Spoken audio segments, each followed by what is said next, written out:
میرا دیور بیرون ملک سے میرے لیے ایک مہنگا گفٹ باکس لایا۔ ساس نے جیسے ہی اس گفٹ باکس کو کھولا تو وہ دھاڑے مار کر رونے لگی اور بے ہوش ہو گئی۔ ساس کی یہ خوفناک حالت دیکھ کر گھر میں موجود سب لوگ گھبرا کر ان کی طرف دوڑے اور انہیں ہوش میں لانے کی کوشش کرنے لگے۔ مجھے سمجھ نہیں آ رہا تھا کہ آخر اس خوبصورت پیکنگ والے ڈبے میں ایسی کیا قیامت چھپی ہے۔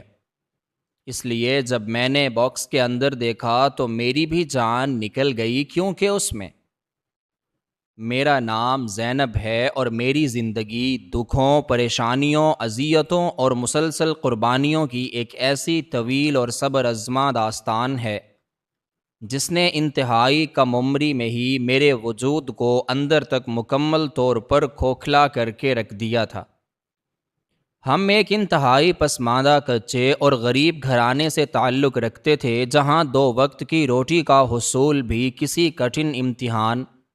اور شدید ترین مشقت سے کم نہیں ہوتا تھا۔ میرے بوڑھے اور لاغر والد نے اپنی تمام تر خواہشات اور بنیادی ضرورتوں کا گلا گھونٹ کر میری پرورش کی تھی اور مجھے اس قابل بنایا تھا کہ میں اس ظالم معاشرے میں سر اٹھا کر چل سکوں۔ انہوں نے سردی گرمی کی پرواہ کیے بغیر دن رات محنت مزدوری کی اور اپنے خون پسینے کی کمائی سے میری تعلیم اور میری تربیت کا بندوبست کیا تھا۔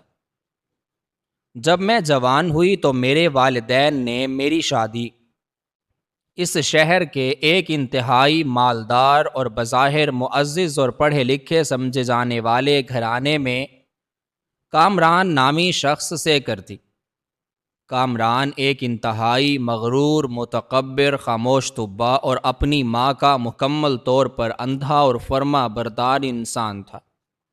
جس کے نزدیک میری غریبی اور میرا پسماندہ پس منظر میرا سب سے بڑا جرم تھا۔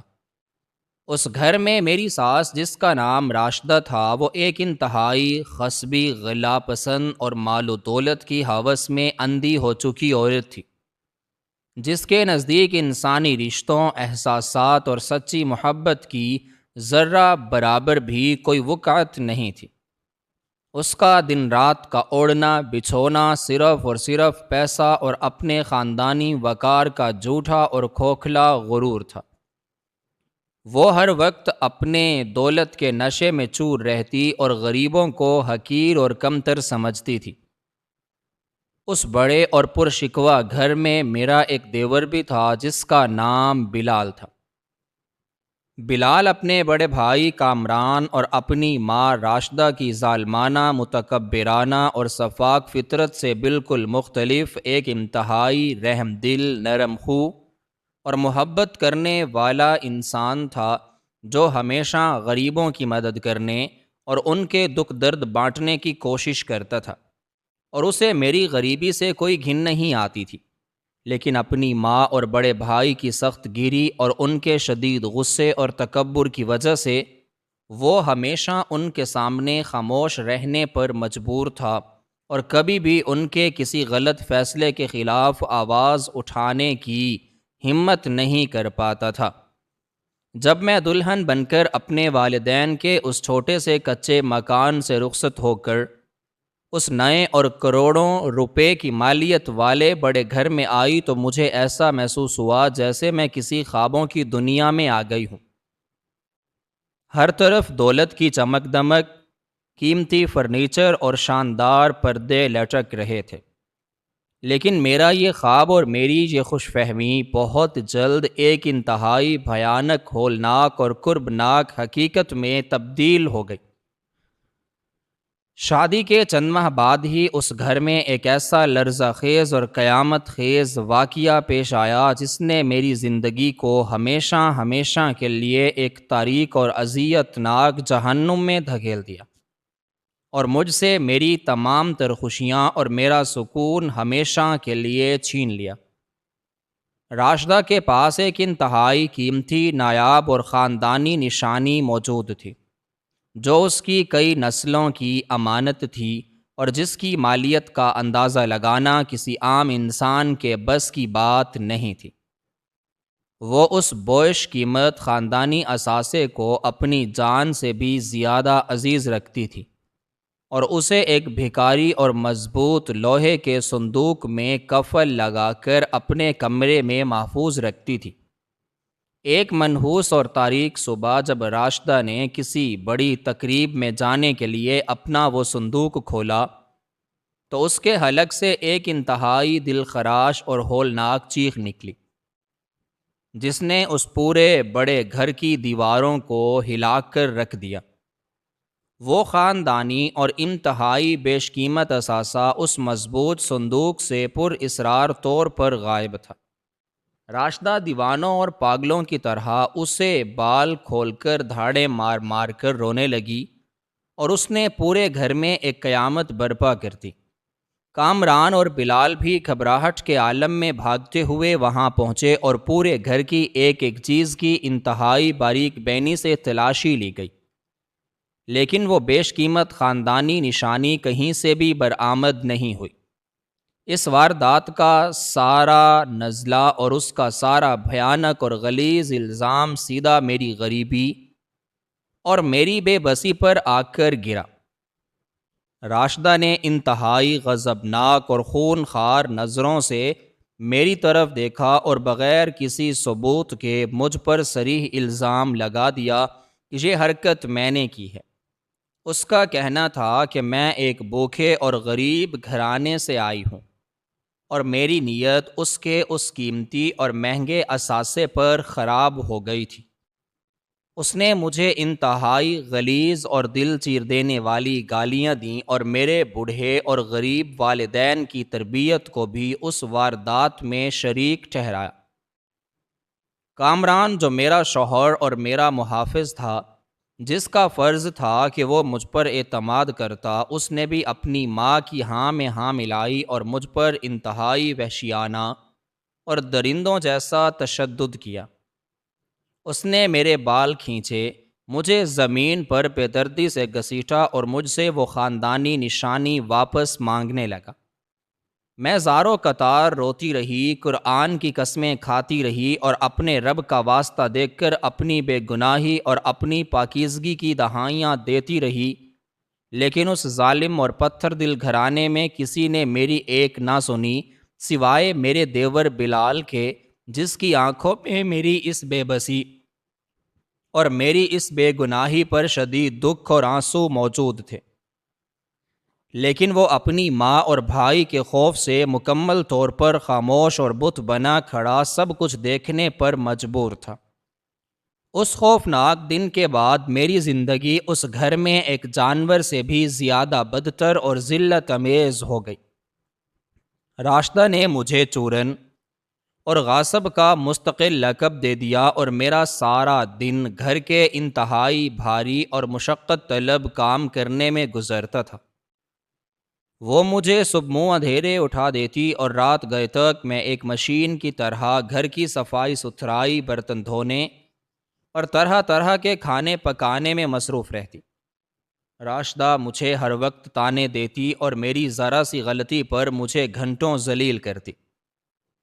میری زندگی میں کوئی خوشی، کوئی تہوار اور کوئی مسکراہٹ باقی نہیں رہی تھی۔ میں اکثر راتوں کو اپنے تکیے پر منہ رکھ کر زاروں قطار روتی اور اپنے رب سے اس عذاب اور اس جھوٹے الزام سے نجات کی دعائیں مانگتی رہتی۔ کچھ عرصہ بعد کامران روزگار اور مزید دولت کمانے کے لالچ میں پردیس چلا گیا اور اس نے وہاں جا کر اپنا ایک نیا اور انتہائی منافع بخش کاروبار شروع کر دیا۔ کامران کے جانے کے بعد میری اذیتوں میں مزید کئی گناہ اضافہ ہو گیا، کیونکہ راشدہ اب مکمل طور پر آزاد تھی اور اس پر کسی کا کوئی دباؤ یا روک ٹوک نہیں تھی۔ وہ مجھے گھر سے باہر نہیں نکلنے دیتی تھی اور مجھ پر ہر وقت پہرا رکھتی تھی کہ کہیں میں اس کا مزید کوئی سامان یا پیسہ نہ چرا لوں۔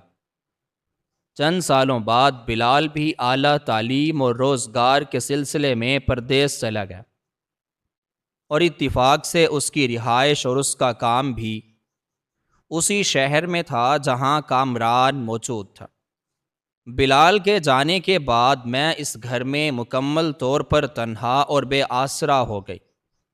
میری یہ غلامی اور رسوائی کی زندگی اسی دردناک اور تکلیف دہ تسلسل کے ساتھ سالوں تک آگے بڑھتی رہی۔ میرے بوڑھے والدین اس جھوٹے الزام کا صدمہ برداشت نہ کر سکے اور ایک ایک کر کے اس دنیا سے رخصت ہو گئے، اور میرا اس ظالم دنیا میں کوئی بھی ایسا خون کا رشتہ یا سہارا نہیں بچا جو میرے آنسو پہنچ سکتا اور مجھے اس ذلت کی زندگی سے نکال کر اپنے سینے سے لگا سکتا۔ میں نے اپنی اس بھیانک تقدیر کو مکمل طور پر قبول کر لیا تھا اور صبر کے کڑوے گھونٹ پی کر اپنی زندگی کے بچے کھچے دن پورے کر رہی تھی۔ لیکن قدرت کی لاٹھی بے آواز ہوتی ہے اور اس کا انصاف بھلے دیر سے آئے مگر آتا ضرور ہے،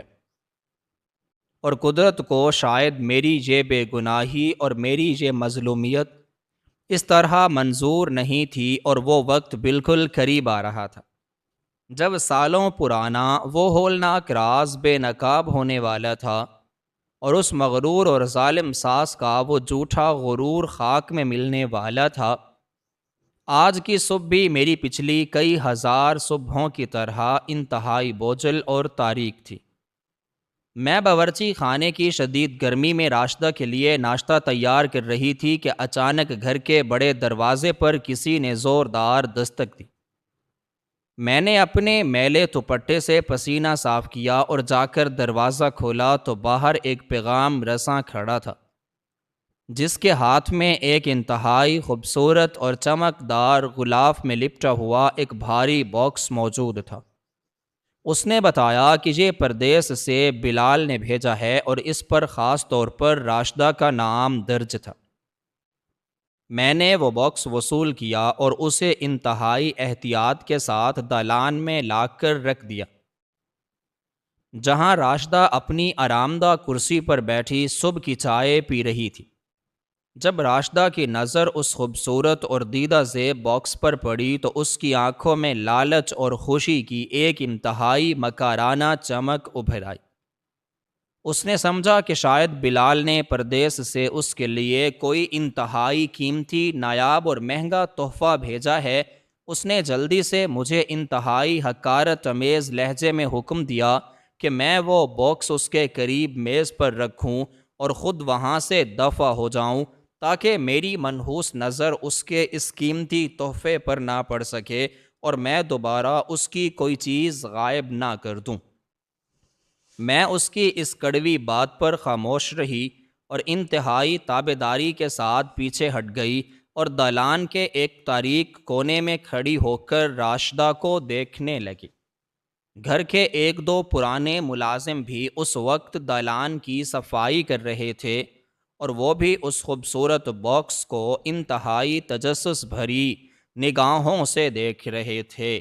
راشدہ نے انتہائی بے تابی، خوشی اور لالچ کے ساتھ اس باکس کے چمکدار اور رنگین غلاف کو پھاڑنا شروع کیا۔ اس کے ہاتھ خوشی سے کانپ رہے تھے اور وہ مسلسل بڑبڑاتی جا رہی تھی کہ اس کا چھوٹا بیٹا بلال اس سے کتنا بے پناہ پیار کرتا ہے اور اس کے لیے کتنے مہنگے اور شاندار تحفے لاتا ہے۔ غلاف ہٹانے کے بعد اندر سے ایک انتہائی مضبوط اور پرانے طرز کا لکڑی کا باکس برآمد ہوا، جس پر ایک چھوٹا سا قفل لگا ہوا تھا اور اس کے ساتھ ہی ایک چھوٹی سی چابی بھی موجود تھی۔ راشدہ نے اس چابی کو قفل میں ڈالا اور اسے گھما کر باکس کا بھاری ڈھکن انتہائی تیزی اور خوشی کے ساتھ اوپر کی طرف اٹھا دیا۔ میں نے دالان کے کونے میں کھڑی یہ سب منظر انتہائی خاموشی سے دیکھ رہی تھی، اور مجھے بالکل بھی اندازہ نہیں تھا کہ اس باکس کے اندر کوئی ایسی قیامت چھپی ہوئی ہے جو اس گھر کی مضبوط بنیادوں کو ہلا کر رکھ دے گی اور سالوں پرانی تاریکی کو ایک ہی لمحے میں چیر دے گی۔ جیسے ہی راشدہ نے اس باکس کے اندر جھانکا اور اس میں موجود چیز پر اس کی نظر پڑی تو اچانک دالان میں ایک ایسا دل خراش، ہولناک اور قیامت خیز منظر پیش آیا جس کی میں نے اپنی پوری زندگی میں کبھی بھی توقع نہیں کی تھی۔ راشدہ کے چہرے کی وہ ساری خوشی، وہ سارا لالچ اور وہ سارا خاندانی غرور ایک ہی سیکنڈ میں مکمل طور پر غائب ہو گیا، اور اس کی جگہ ایک ایسے شدید ترین صدمے، ایک ایسے گہرے خوف اور ایک ایسی جان لیوا دہشت نے لے لی جس کا اندازہ لگانا کسی بھی عام انسان کے لیے مکمل طور پر ناممکن تھا۔ اس کا رنگ جو کچھ دیر پہلے خوشی سے دمک رہا تھا، وہ اب کسی بے جان لاش کی طرح بالکل سفید اور زرد پڑ چکا تھا، اور اس کے چہرے کی جھریاں مزید گہری ہو گئی تھیں۔ اس کی آنکھیں انتہائی حیرت اور گہرے صدمے سے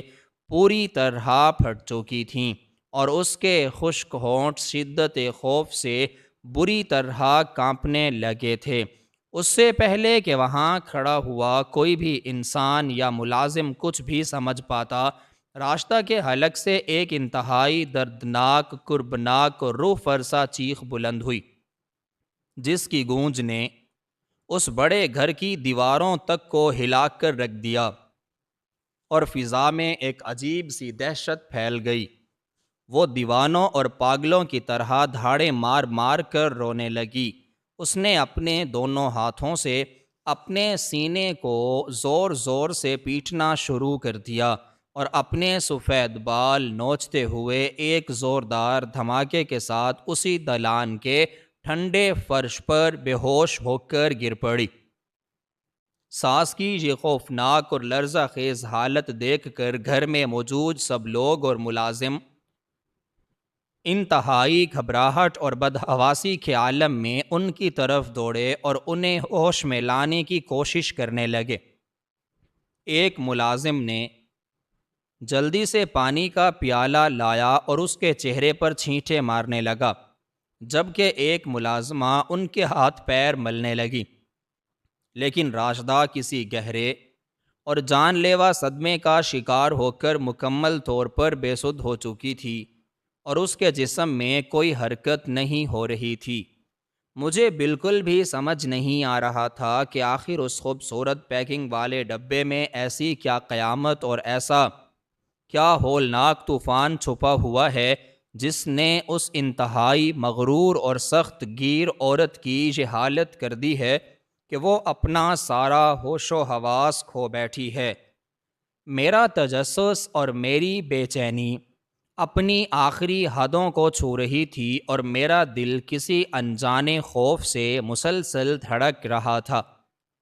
میں نے ملازموں کو راشدہ کے پاس چھوڑا اور انتہائی کانپتے اور لرزتے ہوئے قدموں کے ساتھ اس میز کی طرف بڑھی جس پر وہ کھلا ہوا باکس رکھا ہوا تھا۔ میرا دل اتنی زور سے دھڑک رہا تھا کہ مجھے اپنا سینہ پھٹتا ہوا محسوس ہو رہا تھا۔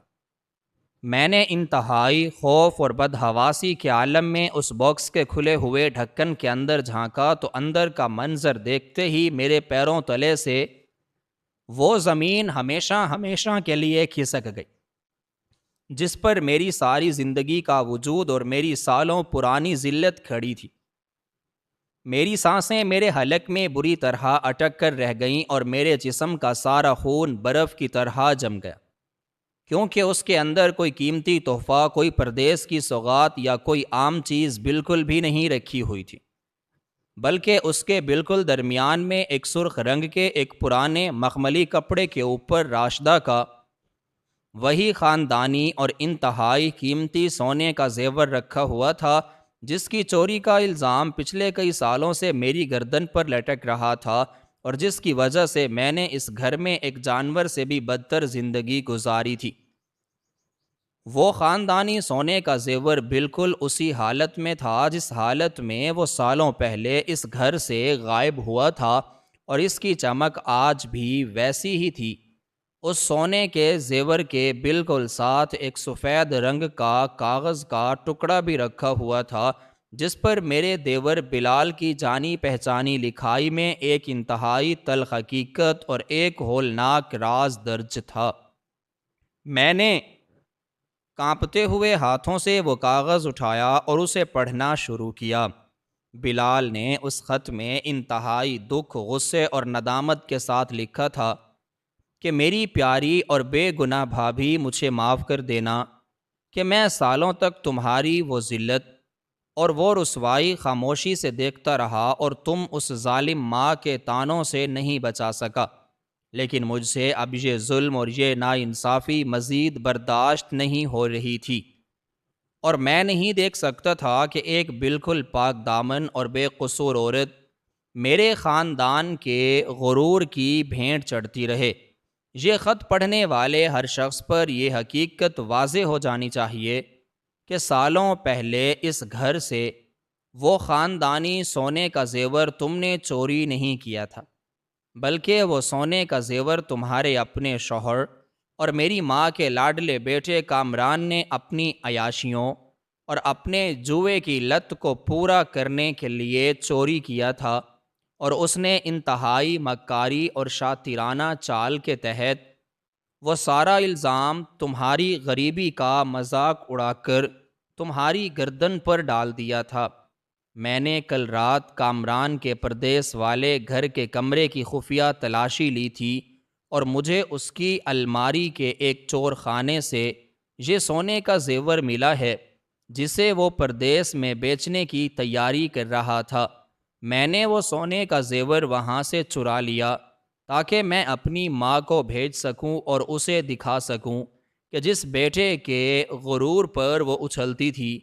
اور جس بے گناہ بہو کو وہ سالوں تک چور کہہ کر ذلیل کرتی رہی ہے، حقیقت میں اس کا اپنا سگا بیٹا اور اس کا اپنا سکہ ہی کھوٹا تھا، اور اصل چور کامران ہی تھا۔ بلال کا وہ خط اور اس سونے کے زیور کو دیکھ کر میرے اندر سالوں سے دبا ہوا دکھ ایک طوفان بن کر باہر آ گیا،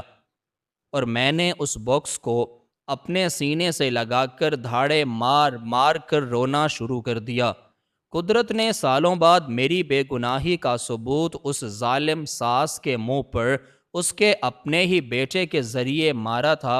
اور آج وہ میری پاکیزگی کے سامنے مکمل طور پر ذلیل اور خوار ہو کر اسی فرش پر پڑی تھی جہاں وہ مجھے ذلیل کیا کرتی تھی، اور میرا سالوں پرانا داغ آج اس سونے کے زیور کی واپسی کے ساتھ ہمیشہ کے لیے دھل چکا تھا، اور کامران کا وہ غلیظ چہرہ پوری طرح بے نقاب ہو چکا تھا جس نے میری زندگی برباد کی تھی۔